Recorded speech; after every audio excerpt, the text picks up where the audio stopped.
Boa tarde, pessoal.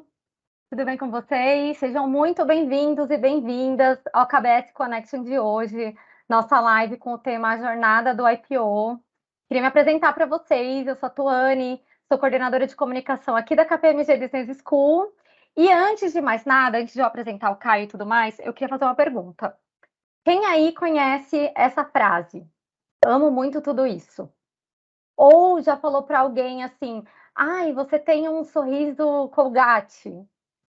Ou, olha, muita gente aí falando que conhece.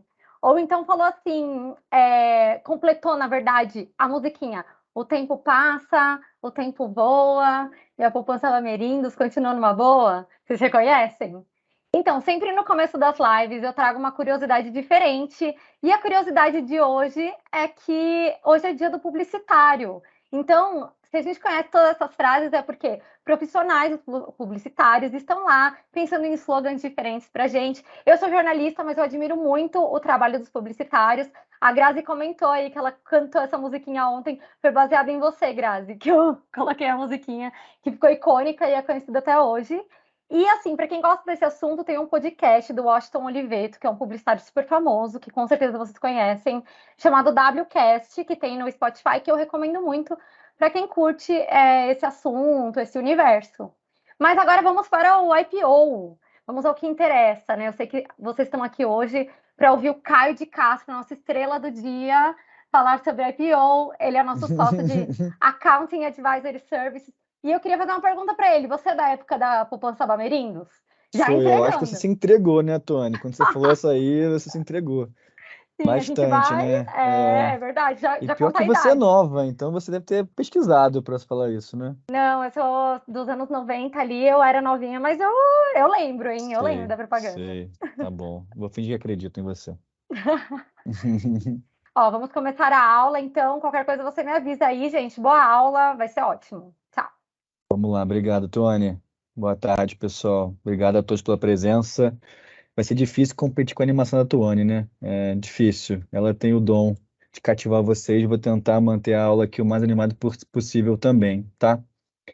Vamos lá. Vamos falar sobre IPO, né? Acho que tem muita gente aqui, então talvez para alguns eu fale algo muito básico, para outros seja um pouco mais avançado. Vou tentar é, embarcar todos os públicos e aqui é deixar um pouco de experiência de quem já passou. Acho que isso é fundamental. Geralmente, quando eu falo com uma empresa que está se planejando para um IPO, existem muitas dúvidas, né? Muita preocupação.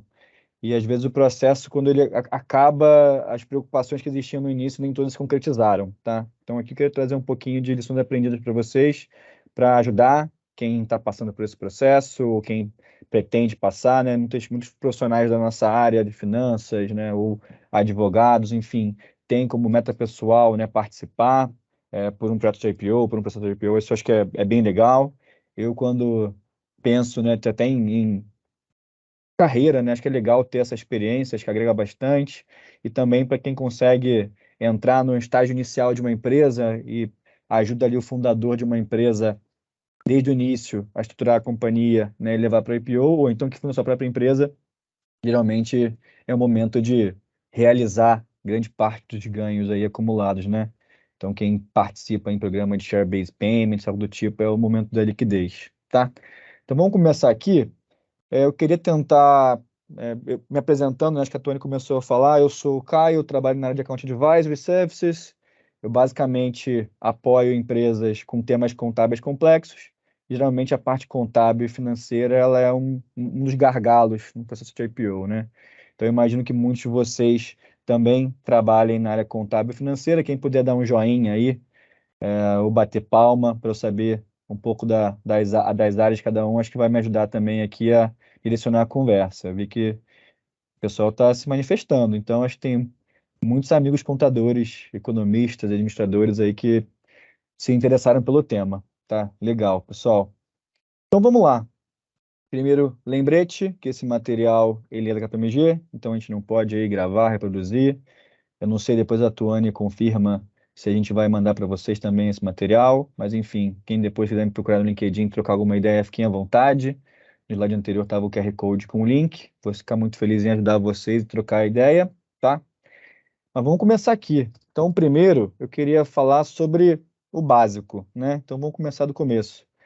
Queria discutir um pouquinho com vocês, que às vezes a gente fala IPO, IPO, IPO, fazer um IPO, e só para a gente ficar na mesma página sobre o que é um IPO, tá? Então, quando eu discuto, né, com uma empresa fazer o IPO, é uma empresa que geralmente está querendo financiar um plano de expansão, captar recursos de uma forma mais barata, né, que sem ser um empréstimo bancário, ou então é uma empresa que tinha um fundo, né, de private equity que fez um aporte, investiu naquela empresa e depois de um tempo ele quer realizar o investimento dele.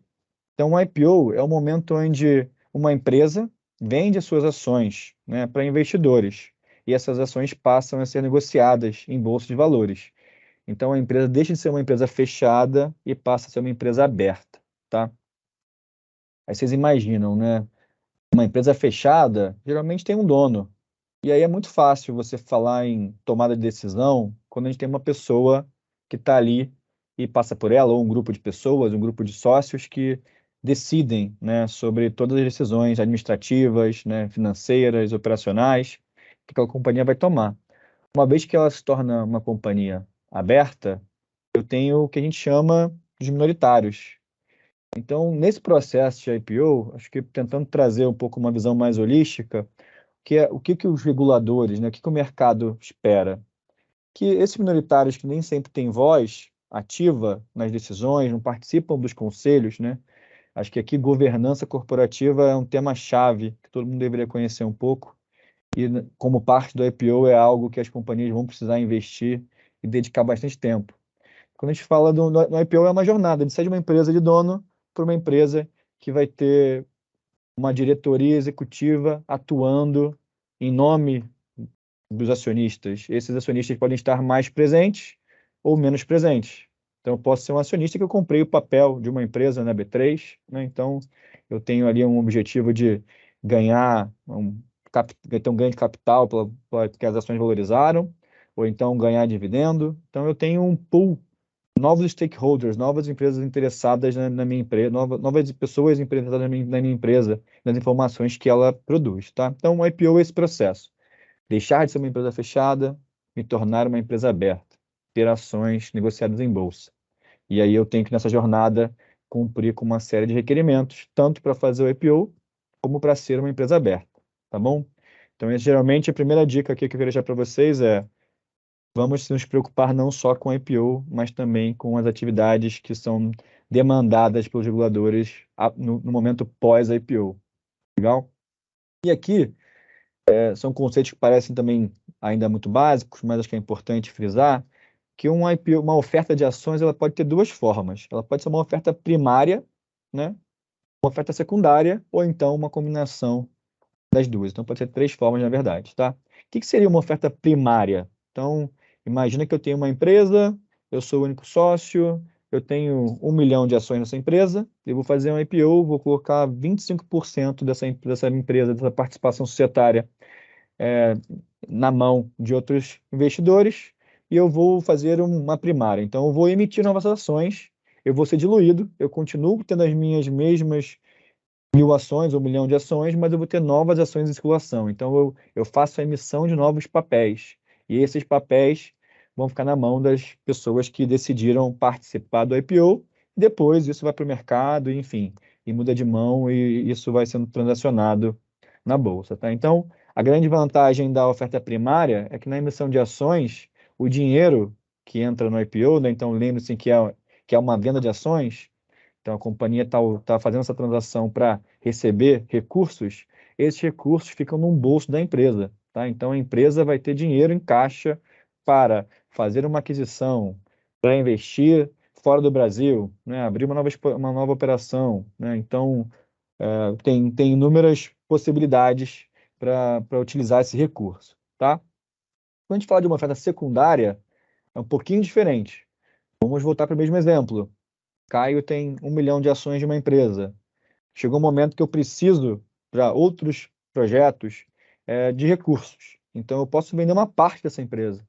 Então, eu pego ações que estavam na minha mão e vou vender para o mercado essas ações, tá? E aí para uma oferta pública, que é uma oferta que vai atender diversos tipos de investidores, tá? Então, nesse momento, o dinheiro não vai para a empresa, vai para o bolso do acionista vendedor, tá? Então, aqui, talvez vocês podem parar para pensar, né, que será que você, como investidor, prefere participar de uma oferta de uma empresa que está fazendo uma oferta primária ou uma oferta secundária? O que vocês acham? Vocês preferem participar de um IPO, de uma transação que seja somente oferta primária, que o recurso vai para a empresa, ou de uma oferta secundária, né, que o recurso vai para o acionista vendedor? E aqui não tem resposta certa, tá, gente? Queria ouvir de vocês aqui. O que vocês acham? Vamos lá. Sem ficar tímido. O Ventura falou que é primária. O Alan também é primária. Luciana é primária. Thiago Melo primária. Jaqueline primária. Maria primária. Carlos também primária. Legal, gente. Acho que a maioria aqui foi na primária. Todo mundo quer comprar o papel e torcer para esse recurso ser bem investido, né, e gerar um ganho de capital para todo mundo. Todo mundo quer ganhar dinheiro junto, né? Acho que geralmente uma oferta secundária ela não é muito bem vista, uma oferta que é 100% secundária. Até porque imagina o seguinte, imagina que nesse exemplo que eu falei, o Caio foi o sócio fundador, ele que foi responsável por criar a marca, por criar a empresa, criar todos os processos, e ele vai sair do negócio. Imagina. Quem vai controlar esse negócio agora? Será que a gente teve um plano de sucessão adequado? Então, geralmente, isso é algo que, quando você discute os documentos da oferta, a gente tem uma sessão onde a gente explica de fato o que a gente pretende fazer com os recursos da oferta. Então, aqui, como os investidores geralmente provocam e vão avaliar, os bancos que assessoram a companhia no IPO vão discutir o tamanho da oferta, né, tentando entender como é que está o momento de mercado, qual que é a liquidez e dimensionar o tamanho da oferta e como é que vai ser a composição. Geralmente tem um pouquinho de secundária, mas é uma oferta geralmente com maior parte de novas ações sendo emitidas. Então, seria uma oferta primária, tá? Então, só queria reforçar esse conceito inicial com vocês. Legal. Então, eu queria explicar o que era um IPO. Acho que isso a gente concluiu no slide anterior. E agora, quando o IPO acontece? Acho que talvez seja uma discussão um pouco mais difícil, né? Qual que é o momento certo para minha empresa fazer um IPO, tá?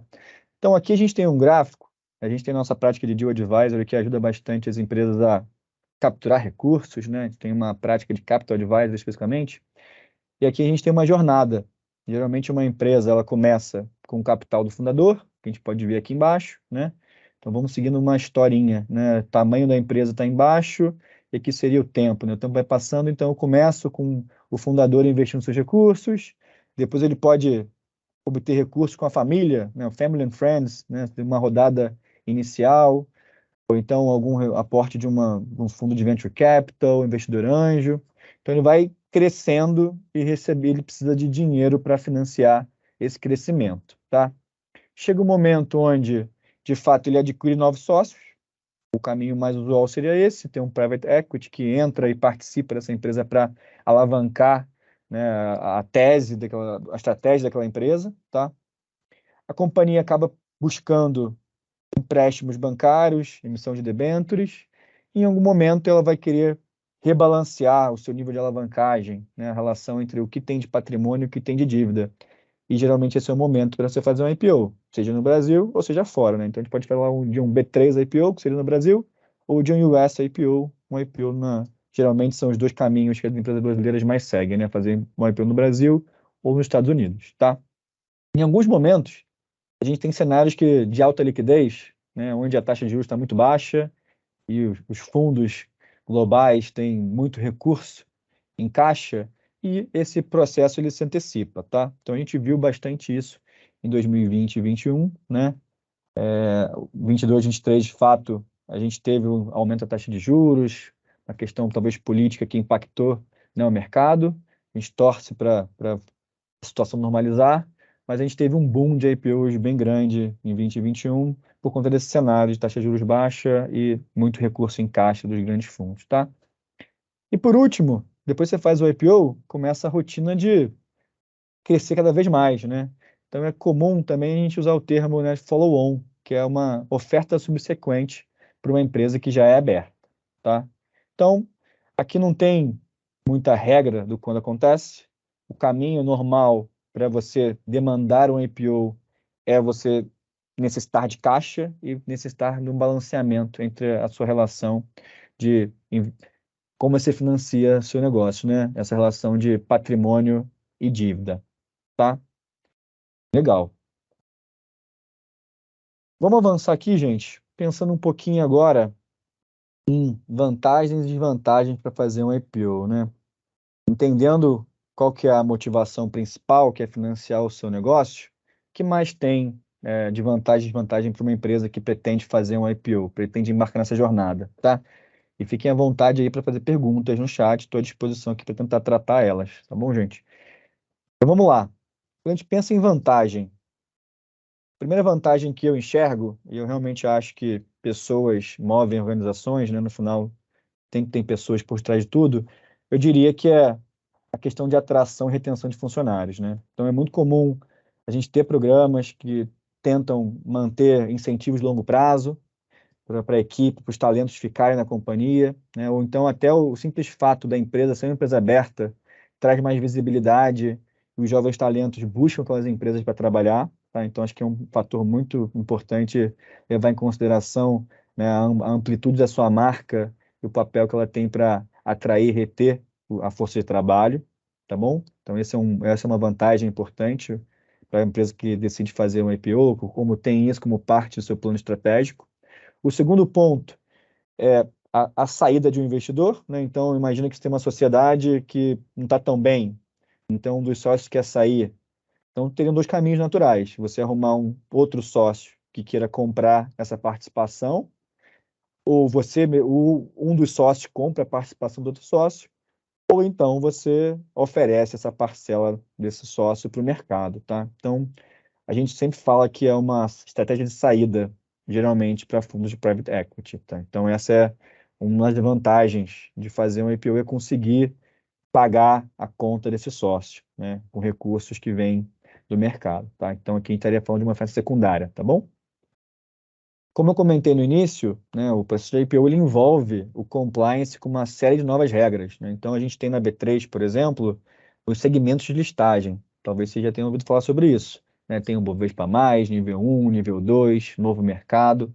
Cada segmento representa os níveis de controles internos e governança que as companhias optaram em adotar, né? Então, por exemplo, uma empresa que faz a IPO no Brasil hoje, ela usualmente se lista no novo mercado, que é o segmento da B3 que tem os maiores critérios, né, as regras mais abrangentes de governança. Então, em termos de independência de membros nos conselhos de administração, no comitê de auditoria, né, políticas internas que devem existir, tá? Então, aqui a gente não vai aprofundar muito sobre o tema governança, até porque a expert nesse tema é a Eliette Martins, minha sócia, ela faz parte também do nosso curso completo de IPO, mas quem quiser pesquisar mais sobre o tema, me avisem aí, mandem mensagem no LinkedIn que eu posso compartilhar alguns materiais para vocês aprofundarem. Imagino que todo mundo saiba um pouquinho sobre o tema, mas tem o regulamento do novo mercado estabelece uma série de requerimentos para as empresas, né? Em quais políticas precisam existir. Então, quando eu faço o meu IPO, eu tenho que preparar essas políticas, tenho que mantê-las atualizadas, eu tenho que também cumprir esses requerimentos de governança em termos de composição e estrutura dos órgãos, tá? Então, uma vez que você é uma empresa aberta, você passou por essa validação, né? A gente brinca que os auditores, os reguladores são o que a gente chama de gatekeeper do mercado financeiro. Então, a empresa que passou pelo processo de IPO, ela assegura para o mercado que, de fato, ela está cumprindo com essas melhores práticas de governança e das políticas internas e ambiente de controle interno de forma geral, tá? Então, isso aqui traz mais, é mais fácil você acreditar naquela empresa em relação ao mercado como um todo. Outro ponto é a relação de conseguir levantar recursos, né, que foi como eu falei inicialmente, geralmente essa é a motivação principal. Então, você tem recursos, capital, então você tem de fato que remunerar, né, com base no seu lucro em dividendo, os seus acionistas, mas você não tem, isso é mediante a existência de lucros, né? Então, não tem uma obrigação de você pagar juros como seria um empréstimo bancário, tá? Então, aqui você consegue ter capital para financiar uma expansão a um custo relativamente mais baixo, tá? Outro ponto é, de fato, um aumento no valor de mercado da empresa, e também gerar liquidez, né? Então, como assim, Caio? Gerar liquidez. Eu acho que até se linka bastante com o próximo ponto. É muito comum a gente ver no mercado hoje transações, né, de M&A, as empresas acabam adquirindo outras empresas, o que a gente chama de troca de ações, né? Então, você entrega uma parte da sua empresa para comprar uma outra empresa, né? Então, uma vez que essa ação ela é líquida, o sócio pode transformar essa ação em caixa. Então, você consegue ter mais liquidez no seu papel. Isso permite que você faça follow-ons também e acesse o mercado de forma mais rápida, né? O rito hoje, com as mudanças da ICVM 400 para a resolução 160, você tem um rito automático no processo de follow-on. Então, de fato, isso torna o processo de oferta subsequente um pouco mais rápido, tá? Então, um tema também importante e novo para a gente monitorar como é que vai ser esse ano, tá? E outra coisa também é você participar, né? Como o mercado avalia, né, o seu papel. Então, você pode fazer arbitragem. Foi muito comum no começo do Covid as companhias lançando programas de recompra de ações. Então, você pode comprar, né, os seus papéis posteriormente, tem uma política de compra de ações na companhia. Então, você consegue regular o preço das ações no mercado também, tá? Então, aqui, algumas das vantagens de fazer um IPO, né? Parece bastante interessante, mas tem muita vantagem. Agora vamos entender quais seriam as desvantagens. Bom, elencamos 4 desvantagens, né? Acho que a primeira delas, e isso acho que se tornou bem claro nas recentes notícias esse ano, né, que a gente acompanha aí na mídia, né? Uma vez que é uma companhia aberta, você sofre muito mais escrutínio. Você tem uma obrigação de prestação de contas com o mercado, né? Então, a accountability daquilo que você provê de informação para o mercado, informação financeira. A gente tem um item no formato de referência, né, que são as projeções, tem o guidance que as companhias divulgam. Então, uma vez que você se compromete com o mercado de seguir um certo plano, você fica comprometido, né, com aquele plano. Você tem que dar mais explicação para o mercado caso você não consiga atingir aquelas metas, né? Então, aqui é um ponto que tem que se levar em consideração. Qualquer movimento que você faça, o mercado vai estar te olhando, tá? Então, esse é um ponto que tem que ser olhado com carinho aqui na tomada de decisão, tá? Outro ponto é o custo. Então, ser uma empresa aberta tem um custo. A CVM tem esse projeto, por exemplo, de redução do custo de observância regulatório, né? Tornar o processo um pouco mais ágil, mais fácil, com menos ônus para a companhia. Mas a gente, de fato, tem as taxas que são pagas para os reguladores para fazer um IPO. Diria que o principal custo do IPO é o valor que você paga para o underwriter, né, para o banco, como comissão, mas tem uma série de custos também que são relevantes, de advogados, auditores, assessores e o próprio time interno da companhia que está empenhado em executar as ações necessárias para executar um IPO, tá? Então, isso também é uma desvantagem, tem um ônus financeiro por fazer um IPO, que cumprir com as obrigações de uma companhia aberta, tá? O próximo ponto tem a ver também um pouco com o primeiro. Então, eu tenho que seguir o rito de governança, eu tenho que deliberar as decisões em conselho, né? Então, acaba que é muito diferente de uma empresa de dono que ele toma toda a decisão, ele é o controlador, ele pode decidir o caminho A, B, C ou D a qualquer momento e mudar de rota. Aqui, de fato, a gente tem um rito a ser seguido, principalmente para proteger os minoritários que não participam dessa decisão, né? São só informados. Então, aqui eu tenho essa redução na minha flexibilidade, tá? Então, isso é algo que tem que tomar um pouco de cuidado para empresas que pensam em fazer o IPO, e entender o nível de maturidade dos seus processos, para que essas decisões tomadas de forma muito ágil, às vezes comprometam aquilo que foi combinado com o mercado nas informações que foram divulgadas, tá? E por último, acho que um ponto que tem que ser decisivo, e geralmente é o que o acionista controlador não quer que aconteça, é a perda de controle, né? Então, geralmente a estrutura das ofertas ela leva para o mercado um percentual de participação que não represente a perda de controle pelo acionista controlador, tá? Mas mesmo nesse sentido, é importante frisar que a B3 tem, né, elementos que tentam tornar a gestão das empresas mais profissional, né? Por exemplo, uma mudança que aconteceu com a 552, se não me engano, faz alguns anos já, era a vedação de acúmulo de cargo, né, entre o chairman do conselho, né, o presidente do conselho e o CEO, que era muito comum o controlador ser o CEO, ser o presidente do conselho, então acaba que ele tinha muitos poderes em relação à gestão da companhia, né? Então hoje existe uma vedação, né, para esse acúmulo de funções, para as empresas do novo mercado, para tentar dar um pouco mais de transparência e lisura para o mercado de forma geral, tá? Então aqui, queria abordar de forma muito rápida as vantagens e desvantagens de fazer um IPO. Eu queria saber se alguém tem mais alguma vantagem ou desvantagem que a gente não mencionou aqui, que queira compartilhar, que tenha capturado. Queria que vocês participassem também. Nada, gente. Quando era só primária e secundária era mais fácil responder, né? Tava mais fácil. A Solange levantou a mão.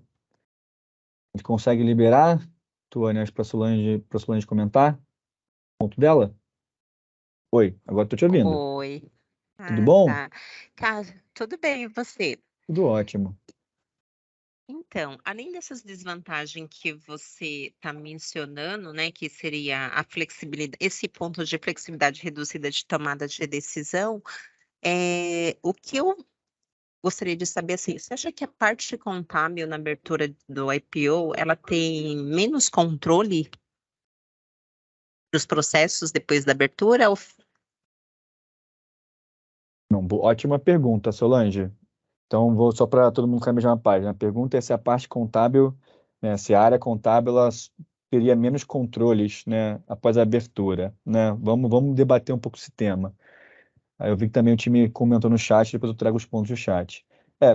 Solange, uma empresa aberta, ela passa a ter que prover para o mercado informações trimestralmente. Então, a expectativa que a gente teria, né, que uma empresa que passa pelo processo de IPO e que se torna uma empresa aberta, é que as informações contábeis têm uma qualidade excepcional, tá? Então, a expectativa seria essa, tá?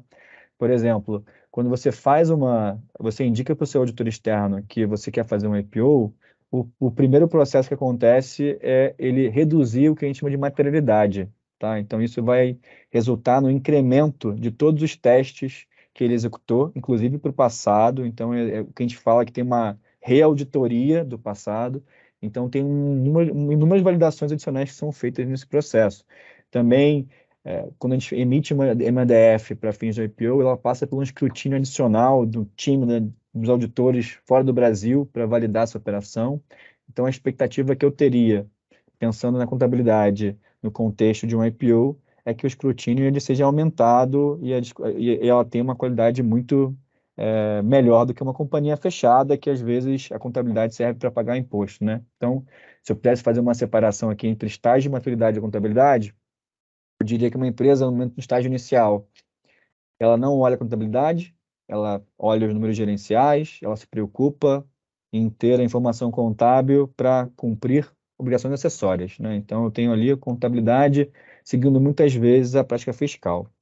Depois que ela cresce, se torna de grande porte, por exemplo, ela começa a ter que divulgar informações, ela tem que preparar informações financeiras de acordo com os CPCs, né?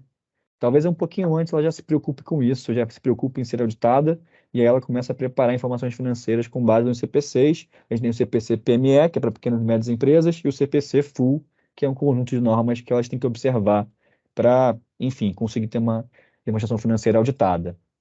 E depois, o próximo nível, aí isso de fato seria uma empresa auditada, capital aberto, que tem a obrigação de fornecer informações trimestralmente, cumprir não só requerimentos do CPC, mas também da CVM. Então, eu diria que a minha expectativa é que uma empresa que fez o IPO ela tenha informação contábil robusta, tá? E aí, obrigado pelo pessoal que comentou aqui. A Daniele falou que uma desvantagem seria, acho que o risco de falência em caso de escândalo, então acho que tem um maior escrutínio, está coberto um pouco por esse item, mas eu concordo, né? Tem mais exposição, tá? E o Danise colocou um comentário excepcional. Então, é bem comum a gente pensar também como uma das vantagens, ou uma das estratégias, né, para o IPO, a sucessão, né? Às vezes eu tenho um acionista que não tem herdeiros, e enfim, é uma forma de perpetuar a empresa, tá? Então, é uma frase que é quase que um jargão de mercado, vamos tornar a empresa perene, perpétua, vamos fazer um IPO. Eu garanto que a minha administração, né, que a gestão da companhia, ela seja feita por executivos de mercado que vão ser remunerados pelas metas que foram estabelecidas, e tem órgãos de governança que protegem o patrimônio dos acionistas, tá? Então, acho que esse que é o objetivo, e ótima é, vantagem aí que foi comentada, tá? Eu vi que o Alexandre também comentou, né? Acho que como desvantagem o aumento de obrigações junto à CVM, né? Acho que está ali nessa demanda de custo e tempo, né? Pré e pós IPO, tá? Então, eu concordo também com essa mudança na jornada técnica, né? Cultural para você até a forma como se debate os números, né, internamente. Imagina, eu não posso sair falando que esse trimestre a gente teve um lucro de 100 milhões de reais para nossos amiguinhos, né? Porque é uma informação privilegiada. Então, eu tenho uma política de período de silêncio, eu não posso, eu tenho que controlar melhor como eu passo as minhas informações. Eu que apoiei de algumas startups, isso às vezes é traumático. Imagina, o dono está ali do atuante, acostumado a comemorar, estourar o champanhe porque conseguiu atingir novos clientes e assinou um contrato novo. Uma vez que ela se torna uma empresa aberta, ela tem que gerenciar melhor a informação para evitar que essa informação vá para o mercado e alguém tome uma decisão de investimento e se tome alguma vantagem financeira sobre isso, né? Que a gente chama de insider trading, né? Usar a informação privilegiada, tá? O Leandro comentou que a desvantagem na accountability é uma vantagem. Eu concordo com o Leandro também. Acho que a gente tem que olhar para o lado bom. Então, as obrigações que a gente tem do IPO tem que trazer vantagens para a gente, né? Por exemplo, eu não posso pensar que eu tenho que cumprir com obrigações de governança, né? Eu tenho que pensar que essa estrutura de governança vai trazer mais robustez para meus controles internos, vai reduzir o risco de fraude, então eu vou conseguir manter meu negócio mais saudável. Boa provocação, Leandro. Obrigado pelo comentário. Legal. Vou falar um pouquinho da minha praia aqui agora, que é falando um pouco mais de Financial Reporting. Eu acho que eu acabei antecipando um pouco, respondendo a Solange, mas vamos lá, né? Como é que a área de Financial Reporting se conecta, né, com esse processo de IPO? Quais são as principais atividades desempenhadas, tanto no momento do IPO quanto após, tá? Então, a primeira coisa que eu queria trazer para vocês, e é isso que a gente tenta explorar também no nosso curso, é quais são as informações que eu preciso para fazer o registro na CVM, tá? Então, acho que também trazendo um pouco de informação adicional, existem basicamente 3 processos que acontecem de forma simultânea no IPO, tá? O primeiro deles é o registro na CVM, né? Então, eu tenho o registro categoria B ou categoria A. Categoria A, que é de companhias admitidas a oferecer e fazerem transações envolvendo ações, né? Então, se eu quero fazer um IPO, eu tenho que ser categoria A. E eu tenho uma série de informações que eu preciso arquivar na CVM. Que a gente chama, são os momentos dos filings, né, os arquivamentos. Então, são datas que muitas vezes são reguladas. Então, por exemplo, eu tenho o primeiro filing, depois de 20 dias úteis eu vou receber a resposta da CVM sobre a análise das informações que foram fornecidas, tá? E quais são essas informações? Eu deixei 2 aí em destaque, tá? A primeira delas é o formulário de referência, tá? Então, um documento bem robusto, que vai contar a história da companhia, os principais números, quais são os riscos associados à sua atividade, né? Trazer detalhes sobre quais são os ativos que essa companhia possui. Então, aqui é um documento que geralmente tem mais de 500 páginas contando a história da companhia, tá? É um documento que o primeiro exercício de preparação, eu diria que ele leva em torno de 3 meses para ser concluído, tá? Então, se eu começar com uma folha em branco aqui, a turma inteira, a gente começar a preparar esse documento, acho que 3 meses seria um tempo bom para a gente planejar esse cronograma. Até porque ele vai demandar uma série de políticas e informações que talvez não existam. Então, a gente vai começar a escrever e a gente vai deixar um que a gente chama de placeholder, né? Então, um espacinho ali para a gente preencher alguma informação adicional, porque eu tenho, por exemplo, uma seção que eu falo sobre o meu ambiente de controles internos e qual que é a minha política para gestão de riscos. Como é que eu vou comentar essa política se ela não existe ainda, né? Então, eu tenho um passo prévio de elaborar essa política, discutir e mapear quais são os riscos que existem no meu negócio, tá? Então, aqui acho que é uma peça-chave. Eu conheço empresas que tentam fazer esse exercício de forma antecipada, alguns anos antes, mesmo sem ter a obrigação. Acho que é importante todo mundo conhecer o documento. A gente passou agora, né, por mudanças regulatórias. A gente tinha a instrução 480, que ficou vigente até 2021, se eu não me engano, e trazia uma estrutura de formulário de referência. Ano passado, a gente conviveu com a resolução 80, que mantinha essa mesma estrutura, e esse ano a resolução 80 foi alterada pela resolução 59, tá? E essa resolução, ela, de fato, muda bastante o formulário de referência, traz um enfoque mais no ESG, né, que está bem, acho que é o tema do momento aqui, né? Então, geralmente, os IPOs que eu escuto, eles têm uma conexão muito grande com algum desses aspectos do ESG, né, seja do ambiental, do social. Então, acho que é o que a gente, como sociedade, está evoluindo, graças a Deus, né?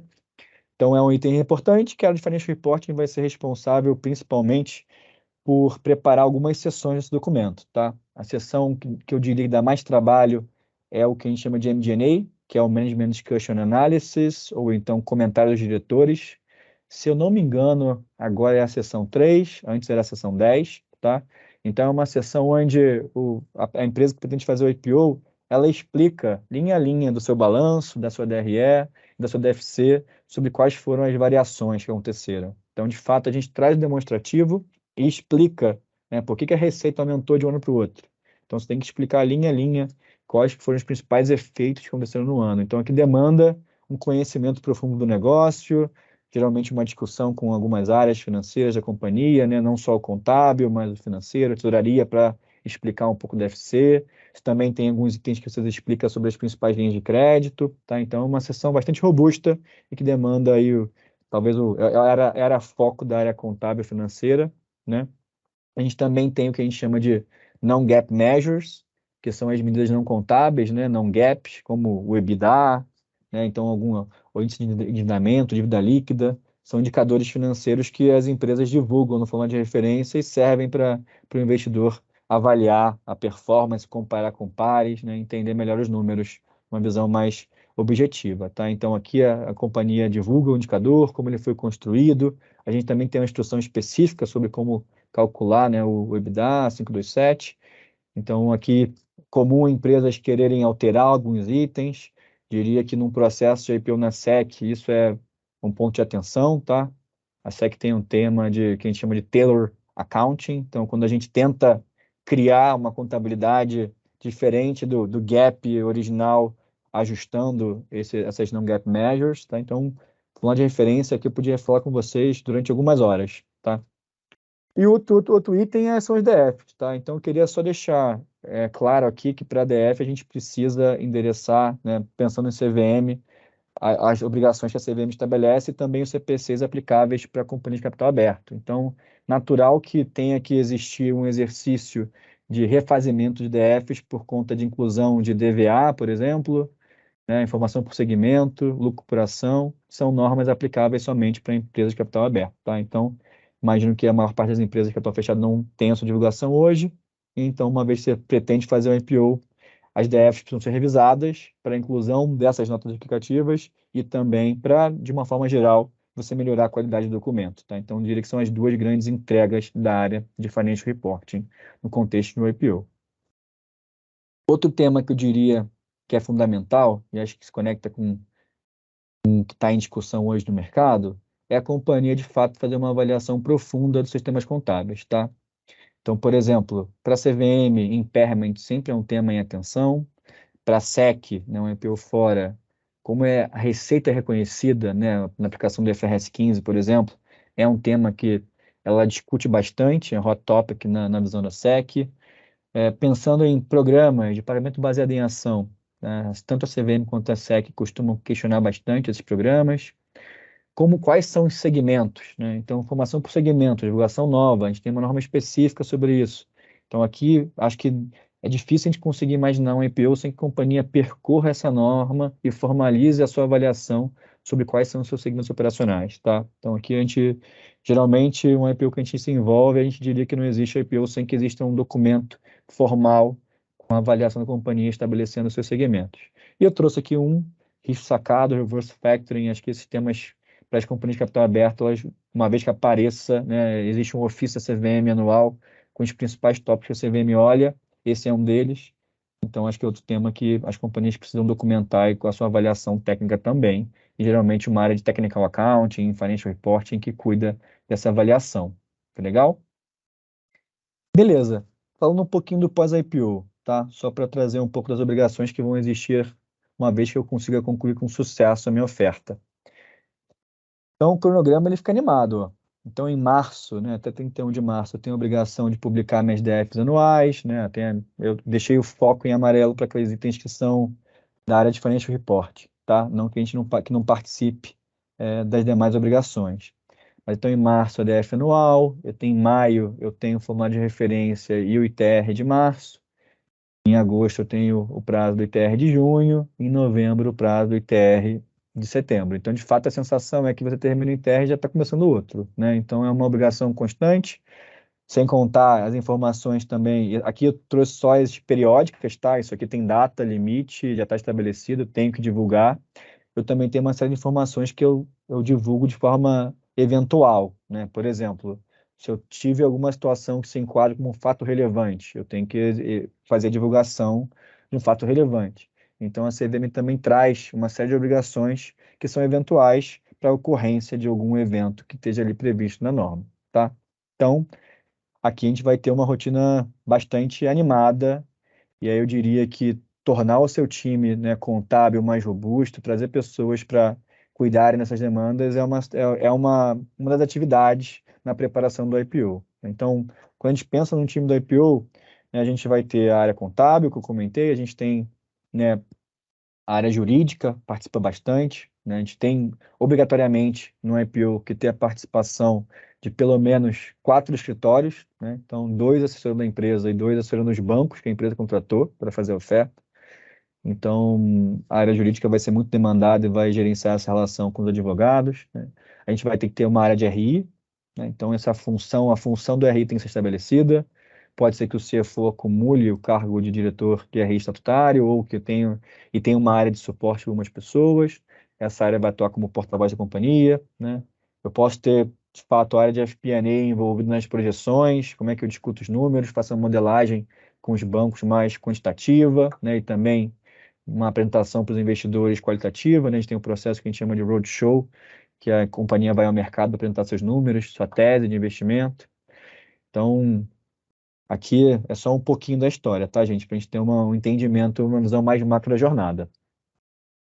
E aqui, por fim, para a gente fechar aqui o conteúdo técnico que eu trouxe para vocês hoje e poder abrir para mais perguntas, eu queria trazer quais são as lições que a gente aprendeu até aqui apoiando a empresa fazendo IPO, tá? A primeira delas é começar cedo, né? Quando a gente fala de uma janela de liquidez que as empresas decidem fazer um IPO do dia para a noite, eu diria que tem grandes chances que esse IPO, essas políticas, esses novos controles, processos, que de fato eles ainda não estejam maduros o suficiente. Então acaba que os documentos existem, mas a companhia ainda não sabe como aplicar. Então, para você não ter um processo que você criou só para fazer um checklist e de fato ter o máximo de valor dessas novas estruturas, eu diria que a preparação antecipada ela é fundamental, tá? Então, geralmente a gente estabelece que 12 meses seria um prazo adequado para começar a se pensar em um IPO. Então, muito se fala hoje, né, de será que vai ter uma janela no final do ano, 2024? Então, eu diria que não dá para esperar se chegar em janeiro de 24 para se planejar para o IPO. Tem que começar agora, né? Ainda que o momento pareça não ser um momento oportuno para isso, tá? Mas preparação antecipada ajuda a distribuir o trabalho ao longo do tempo, né? Imagina que a gente está com prazo de filing, não tem nada documentado, a DF está em discussão ainda, o parecer não saiu. Então, aqui, antecipação das demandas é essencial, tá? Outro ponto, acho que é o tom do topo, né? Acho que é um projeto que não é um trabalho da área financeira, não é um trabalho da área jurídica, acho que é um trabalho da companhia. Então, para a mensagem chegar da mesma forma para todas as áreas, é importante que os cargos de gestão do C-level estejam comprometidos com o projeto e eles façam a função de tocar o bumbo, vamos dizer assim, né? Então, sem essa demanda top-down, o dia a dia já é agitado, a gente tem muita demanda e se dedicar para o IPO ele é um problema, tá? Então, sem ter esse tom do topo para motivar o time interno, eu diria que o trabalho ele não vai ser desenvolvido, né? Vai ficar em segundo plano, tá? Outro ponto a se considerar ainda nessa linha é a necessidade de ter pessoas dedicadas, né? Então, criar um grupo do projeto, talvez tirar das atividades diárias usuais algumas pessoas que vão ser o núcleo duro desse projeto e deixar essas pessoas dedicadas. Geralmente, há uma resistência interna gigantesca para isso acontecer e no final isso acaba acontecendo. Então, diria que, na minha experiência, tem um processo de convencimento que essa dedicação ela é necessária. E só quando o processo se aperta ali na reta final que todo mundo esquece o resto e foca no IPO, tá? Então, se a gente planeja isso de forma mais distribuída ao longo do ano, acho que a gente consegue ter um processo um pouco mais tranquilo, tá? Outro ponto, acho que esse ponto aqui vai ser a dica de ouro do call de hoje, né? Espero que os sócios de auditoria não me matem depois. Mas vamos lá. O segundo outro ponto é custo, né? Então, fazer um IPO, ele custa dinheiro, né? Então, geralmente, o custo do IPO ele leva, em média, entre 5% e 8% do total da oferta como um todo. Então, vamos pensar que uma oferta geralmente vai de 500 milhões de reais a 2 bi, podendo ser um pouco mais, né? Casos isolados. Então, quase 10% desse valor ele vai em custo para fazer o IPO, tá? A gente tem uma norma contábil, que é o CPC 08, que permite que os custos incrementais sejam diferidos, né? E tratados como uma redução dos recursos que entraram como resultado do IPO. Acho que vale a pena depois pesquisarem essa norma, quem estiver planejando. Tem o risco de ter uma baixa para o resultado caso o IPO não aconteça, mas é requerido que vocês tratem dessa forma esses custos, tá? Mas eu diria que aqui, custo com advogado, custo com auditor externo, custo com os bancos, isso tudo tem que ser bem dimensionado pela companhia e até custo de hora extra do time que vai estar dedicado, né? Então, já passei por situações onde a empresa de auditoria do cliente que eu assessorava colocou na mesa o custo do IPO e o cliente veio me perguntar se eu não podia fazer carta conforto, né? Então, acho que não sei se todo mundo conhece, mas a carta conforto é um documento que o auditor ele emite para os bancos, assegurando que os números da oferta são oriundos das DFs que foram auditadas ou de uma informação contábil, e tem que ser o auditor que emite essa carta, tá? Então, aqui existe, acho, um alto grau de risco envolvendo a emissão desse documento, que o auditor assegura esse número, mas, de fato, é um custo que tem que ser mensurado pela companhia, enfim, alinhado com os auditores de forma antecipada para não ter nenhum tipo de surpresa e mal-estar lá na frente, tá?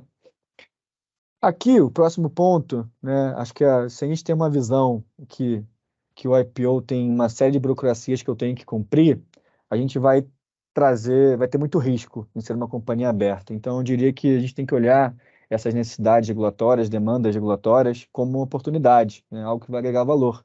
Acho que foi algo que o Leandro falou, né? Um comentário muito pertinente. Então, accountability é uma vantagem, eu concordo com você. Então, eu ter que expor os meus números para o mercado vai trazer um ambiente de controles muito mais robusto para a minha companhia, porque eu tenho que criticar esse número antes, validar esse número antes. Então, a gente tem que olhar isso como uma vantagem, né? Como atendendo ao objetivo de sucessão que foi comentado, perpetuidade, tornar a empresa perene. Acho que é nessa linha que geralmente um IPO dá certo e funciona e a companhia se torna uma empresa listada de sucesso também, tá? Para a gente fechar, primeiro ponto é espere mudanças. Eu que ajudo, às vezes, ajudo como PMO do trabalho de IPO, a gente faz o cronograma, a gente sabe que ele não vai se confirmar, porque janelas abrem, janelas fecham, tudo muda. Então, é normal que o cronograma mude, que a tua informação contábil e financeira, que já foi auditada, ela também sofre alguma alteração, né? Às vezes tinha um ajuste no sumário de auditor que não era material e agora se torna material, porque o nível de materialidade mudou, reduziu. Então, aqui a gente tem que ter uma mente um pouco mais aberta e ser flexível, porque é um processo dinâmico. Pode ser que a forma como você queria ofertar o seu business no mercado não é a forma que o banco acredita que é a melhor forma, então vai ter uma série de interações entre as partes envolvidas que podem modificar essa jornada, tá? O próximo são processos, então eu tenho que criar uma série de novos processos, eu tenho que ter uma área de RI, eu tenho que ter processo para identificar e monitorar fatos relevantes, né, como comunicar esses fatos para o mercado. Então, de fato, eu tenho que desenvolver uma série de rotinas, principalmente se for um IPO fora, né? Então, se for um IPO nos Estados Unidos, eu tenho que ter compliance com a SOX, né? Então, Lei Sarbanes-Oxley, todo mundo deve conhecer um pouquinho, gera uma demanda de formalização de processos, controles, matrizes de controles, que é um trabalho à parte, acho que é um capítulo à parte que a gente pode discutir também horas, tá? Geralmente, uma empresa no Brasil, quando ela faz um IPO fora, ela se qualifica como uma Emerging Growth Company, que é uma EGC, uma empresa que fatura menos de $1 bi, tá? E aí ela tem um prazo um pouco mais alongado para fazer um IPO, né? Então, eu teria até 5 anos para ter o que a gente chama da certificação 404B, né? Que é o auditor emitindo uma opinião sobre o ambiente de controles internos. Existe uma jornada específica sobre a SOX, que eu acho que vale depois, quem tiver interesse, pesquisar mais, ou então procurar a KBS também, porque a gente tem alguns cursos sobre esse tema. tá? Então, aqui, para termos de processo de controle interno, acho que vale muito, muito a pena se aprofundar no COSO, SOX, acho que são temas super relevantes para quem planeja fazer um IPO fora, principalmente, tá? Penúltimo item, tecnologia, tá? Então, a gente vive num mundo que a gente já tem acesso à nuvem, trabalha com Office 365, tudo integrado, né? E tem outras ferramentas que permitem que as informações que são elaboradas para a CVM sejam feitas de forma mais automatizada, tá? Então, aqui eu acho que vale a pena tentar também pensar em quais são os investimentos necessários, né? Então, os IPOs que eu faço que tá ao mesmo tempo a companhia implementando o ERP, fazendo o IPO, geralmente também dá um pouco de problema, tem gargalo. Mas pensar em quais são as tecnologias que você precisa para fornecer informações para o mercado, gerar informações sobre seus produtos e serviços, para conseguir popular informações operacionais também, do fundo de referência é importante, tá? E por último, acho que o auditor externo, temos que pensar nos auditores como um parceiro, né? Eu sei que às vezes tem muita impasse, discussões técnicas, mas envolver de forma antecipada, indicar que tem essa intenção de fazer um IPO, eu acho que vai ser fundamental para alinhamento de um cronograma que faça sentido e que o processo dê certo e não seja impactado por isso, tá? Legal, gente. Eu acho que era isso para trazer, estourei acho que em 1 minuto aqui. Eu vi que a Marília perguntou aqui se é válido calcular esse custo e fazer provisão. Ô Marília, a gente tem uma norma contábil que é o CPC 25, talvez você conheça, que é a norma de provisões, tá? Então, eu diria que eu teria que avaliar se de fato existe uma obrigação presente, né? Então, se eu não tenho nada ainda acordado, combinado com os parceiros ou com as empresas que eu vou de fato desembolsar, né, valores para contratar bem o serviço do IPO, talvez eu não tenha ainda atingido, tá, os critérios necessários para fazer uma provisão, mas acho que vale a pena olhar com carinho esse tema. Caio, foi muito interessante. Muito obrigada, gente, todo mundo que esteve aqui. Foi muito interessante. Só para lembrar que o KBS Connection é uma degustação para a gente mostrar esse nosso jeito KBS de ensinar. E o Caio foi o exemplo perfeito, porque foi muito interessante, muito legal. Ele mostrou mesmo como a gente faz aqui nos nossos cursos e fazendo aquela chamada, né, para o nosso próximo curso de IPO, abertura de capital, que acontece no dia 1º de março. São 5 encontros e é das 9 às 13, 20 horas. Daí dá com certeza para colocar, vocês vão receber um certificado que dá com certeza para colocar no LinkedIn depois, para vocês serem certificados nisso. E eu convido todos também a entrarem no site da KBS para conferirem todo o nosso portfólio de cursos, é kbs.kpmg.com.br. Lá também tem o curso de IPO e também todos os nossos, o Caio citou, né, que tem outros cursos aí, então com certeza vocês vão entrar e gostar. Se vocês quiserem acompanhar também a gente nas redes sociais, é KPMG Business School no LinkedIn e KPMG_Business_School no Instagram. Eu agradeço demais o Caio. Vamos mandar esse material por e-mail. Todo mundo que está aqui Oba! pode ficar tranquilo que a gente vai mandar esse material por e-mail. Então Que vocês vão bom. receber em breve. E vocês podem também ou comprar o curso direto no nosso site ou também com os nossos consultores de venda. Então aguardem o e-mail aí que vocês podem responder, vai ficar bem facinho, tá? Muito obrigada, Pessoal, gente. obrigado. Quem quiser também me procurar no LinkedIn, estou à disposição, vamos conversar. Sempre importante entender as dúvidas do mercado, poder contribuir, então fico muito feliz, tá? Obrigado a todo mundo que participou. Espero que tenha conseguido passar algum conhecimento para vocês, tenha algum item do processo que vocês não conheciam e agora levem para casa esse conhecimento. Então, isso já me dá uma felicidade tremenda de estar aqui com vocês, tá? Então, obrigado. E quem fizer o curso de IPO, a gente se vê em breve. Obrigada, gente. Boa noite. Boa noite, pessoal. Obrigado. Tchau, Tchauzinho. tchau.